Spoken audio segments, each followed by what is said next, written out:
Hello साथियों, welcome to Nandan coaching zone. साथियों, इस वीडियो में हम वाच्य पढ़ेंगे। वॉइस वॉइस किसे कहते हैं, ये सभी एग्जाम के लिए इंपॉर्टेंट है। आइए समझते हैं कि वॉइस होता क्या है, वाच्य कहते किसे हैं। पहले हम वाच्य का शाब्दिक अर्थ देखेंगे। वाच्य इंग्लिश में हम इसको कहते हैं वॉइस। वाच्य का शाब्दिक अर्थ होता है कहना या बोलना, मतलब कोई भी बात कहना या बोलना क्या है, इसका शाब्दिक अर्थ है, यानी वाच्य का मतलब है। इसकी परिभाषा देख ले, डिफिनेशन क्या होती है। वाच्य की परिभाषा क्या है, वाक्य में कर्ता, वाक्य में कर्ता कर्ता कर्म भाव में से जिसकी प्रधानता होती है, जिसकी प्रधानता होती है उसे वाच्य कहते हैं। यानी किसी भी वाक्य में कर्म और कर्ता भाव में से जिसकी प्रधानता होगी उसे हम वाच्य कहेंगे। वाच्य के भेद कितने होते हैं, वाच्य के कितने भेद होते हैं, वाच्य के 3 भेद होते हैं। तो वैसे ही आपको परिभाषा में ही पता चल गया होगा कि वाच्य के 3 भेद होते हैं, एक कर्ता, दूसरा कर्म, तीसरा भाव। तो हम नाम ले लेते हैं, यानी वाच्य के 3 जो भेद होते हैं उनका नाम भी जान लेते हैं, उनके बारे में भी जानेंगे। पहला है कर्तवाच्य। जैसे हमने कहा ना, कर्ता, कर्ता मतलब कर्तवाच्य। पहला कौन सा वाच्य है, कर्तवाच्य। कर्तवाच्य क्या है, यानी कर्तवाच्य क्या है, ये बात ध्यान से समझेंगे। जहां कर्ता की प्रधानता होती है, कर्ता मतलब जो कोई बात कहता है वही कर्ता, या जो काम करता है उसे हम क्या कहते हैं, कर्ता।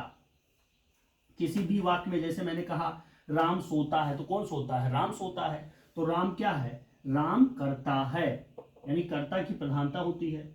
दूसरा है सकर्मक अकर्मक दोनों क्रियाओं का प्रयोग होता है, यानी कर्तवाच्य में कर्ता की प्रधानता होती है, वाक्य में क्या होती है, कर्ता प्रधान होगा। और दूसरा कंडीशन है सकर्मक अकर्मक दोनों क्रिया का प्रयोग होता है। सकर्मक और अकर्मक, अभी इसको भी समझेंगे, सकर्मक और अकर्मक दोनों क्रिया का कैसा प्रयोग होगा। तो कर्ता के साथ कारक चिन्ह अर्थात परसर, ये तीसरा नंबर है। कर्ता के साथ कारक चिन्ह अर्थात परसर्ग, परसर्ग का प्रयोग नहीं होता। ये परसर्ग क्या है, परसर्ग ये कारक को कहते हैं। जैसे कारक चिन्ह होते हैं ना, 8 प्रकार के, हमारे कारक की संख्या कितनी होती है, 8 होती है। तो कारक चिन्हों को हम क्या कहते हैं, परसर्ग कहते हैं। तो इसमें परसर्ग का प्रयोग नहीं होता, इसमें कर्तवाच्य में परसर्ग का प्रयोग नहीं होता, यानी कारक चिन्ह का प्रयोग नहीं होता। अब हम उदाहरण देख लेते हैं। जैसे हमने कहा सकर्मक अकर्मक दोनों क्रिया का प्रयोग होता है। तो सकर्मक क्या है, जहां कर्म क्या हो, राम पढ़ता है, जहां कर्म उपस्थित हो। यहाँ राम क्या है, पुस्तक पढ़ता है। ये क्लियर हो गया कि राम क्या पढ़ता है, पुस्तक पढ़ता है, वो क्या है, अकर्मक। यानी राम पढ़ता है, यहाँ क्या है, अकर्मक, यह अकर्मक है। और राम पुस्तक पढ़ता है, तो ये क्या है, सकर्मक।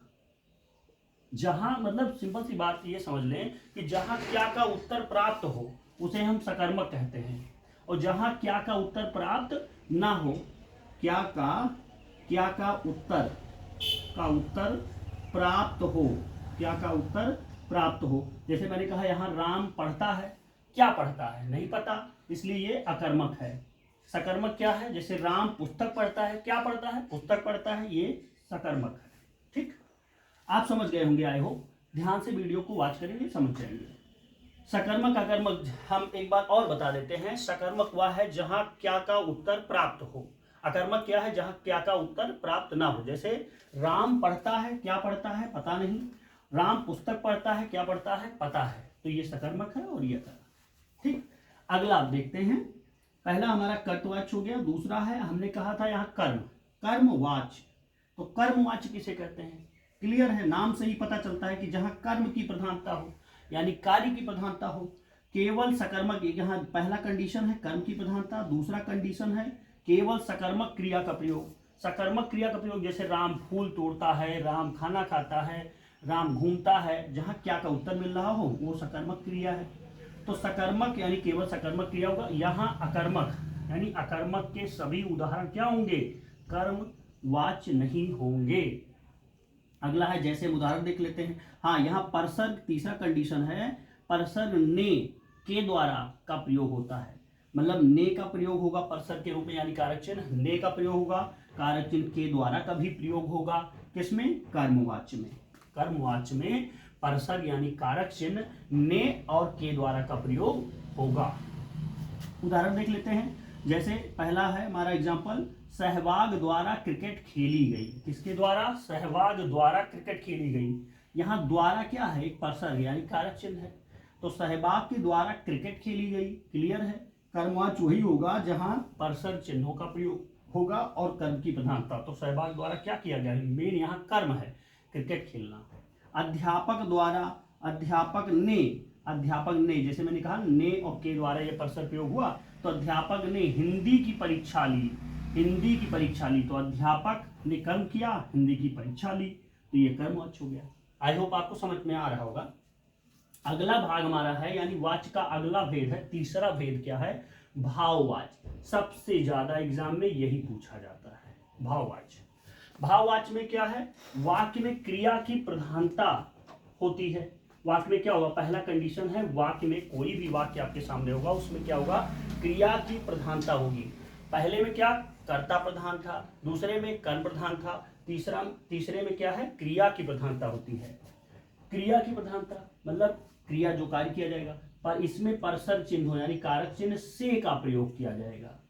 यानी भाववाच में कारक चिन्ह से का प्रयोग होगा। इससे पहले कर्मवाच में ने और के द्वारा का प्रयोग हुआ था। परसर से का प्रयोग होगा भाववाच में। निषेध, निषेधात्मक शब्दों का प्रयोग ना, नहीं आदि का प्रयोग होगा। यानी तीसरा कंडीशन हमारा है, पहला है भाववाच में वाक्य में क्रिया की प्रधानता होती है, दूसरा कंडीशन हमारा है परसर से का प्रयोग होगा, तीसरा है निषेधात्मक शब्दों यानी नकारात्मक शब्दों का प्रयोग होगा, जैसे नहीं, न आदि का। तो एग्जाम्पल देख लेते हैं। जैसे आप से पढ़ा नहीं जाता, आप से पढ़ा नहीं जाता, नहीं क्या है? एक नकारात्मक शब्द है, तो ये भाववाचक है। नानी से कहानी, दूसरा एग्जाम्पल हमारा है, नानी से कहानी नहीं सुनाई जाती, नानी से कहानी नहीं सुनाई जाती। राम के द्वारा चला नहीं जाता, यहां भी नकारात्मक शब्द नहीं चला जाता, तो ये नकारात्मक शब्द आ गया ना, तो ये सभी क्या है? भाववाचक संज्ञा है। साथियों, इस वीडियो को रिपीट करके आप देखिएगा, ध्यान से देखेंगे तो आपको पूरा इसमें वाच्य समझ में आ जाएगा। इससे बाहर और कुछ भी वाच्य में नहीं है। धन्यवाद।